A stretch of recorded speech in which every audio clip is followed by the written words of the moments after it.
Hello everyone, my name is Hayden Allen and I'm here to talk to you about my dog Simon and what responsibilities he has taught me. Now, Simon is actually in the room today. He's over there in my mother's lap right now, hiding. And he's a 12.5-pound, 13-year-old white rat terrier. And yeah, he does sort of look like a rat if you can look at him right over there. And there he is. And in kindergarten, I came home to this new puppy my mother had bought for me because we had recently lost another dog. And that's him up there, the little baby pictures. And I named him Simon because I thought he resembled the Stuart Little mouse from the movies. But at the time I confused the Stuart Little, his name for Simon, and then the name just ended up sticking. And you can see the resemblance up there in the little Stuart Little mouse.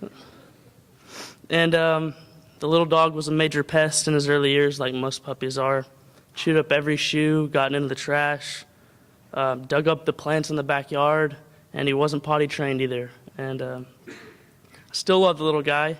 And having a crazy and energetic dog like Simon has taught me patience because I had to deal with all of his messes, actually literal messes. And having this dog, like my own dog, has taught me about responsibility because I had to feed him twice a day, walk him, play with him all the time.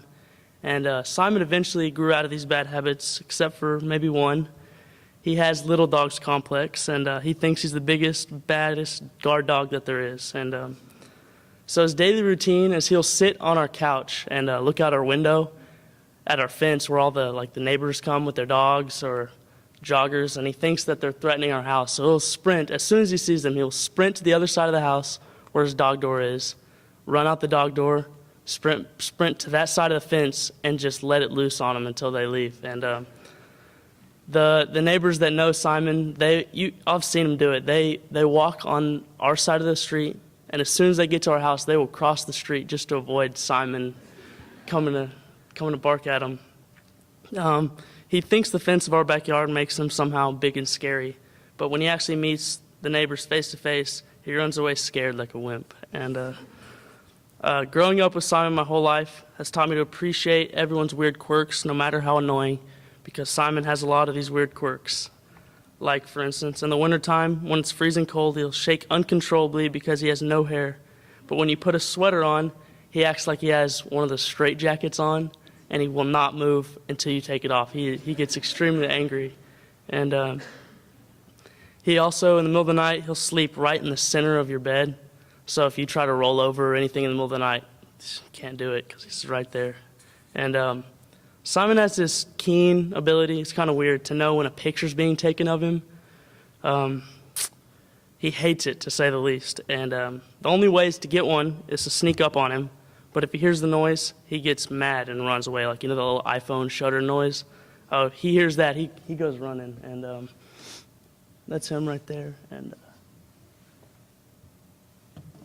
all throughout lower middle school, he'd ride with me in the car to school. So every time he hears the words school or car, his ears perk up and he'll run to the door, and he gets really excited about it. And also, when no one will play with him or throw his toys to him, he'll grab the toy and try to rip it to shreds, and then he'll end up throwing the toy and playing back and forth with the toy with himself. And now, I know he's not the cutest dog in the world on the outside, but his weirdness is what makes him cute and funny. And any of my friends or people who have met Simon can attest to the fact that he's pretty cool. And except for other animals, he's kind of the jealous type and wants me and my mother all to himself. Yet he has learned to coexist with our cat, Emma, but if she gets too close to either of us, he'll bully her and run and chase her away. It's kind of mean to her. And Simon has taught me to make the best out of bad situations because he has arthritis in one of his legs and in his knee, actually, because he dislocated it. But he's unable to get it fixed because they can't do surgery on him because he has a heart problem, so they have to kind of avoid that. And but Simon still stays cheerful and young at heart and still tries to fight our pool sweeper. When the little hose pops out of the water, he tries to attack it and grab it and kill it. But he hasn't realized that it isn't a monster after 13 years of it being there. But now, Simon has been my best bud since I first met him, and I'll miss him very much when I leave for college in New York.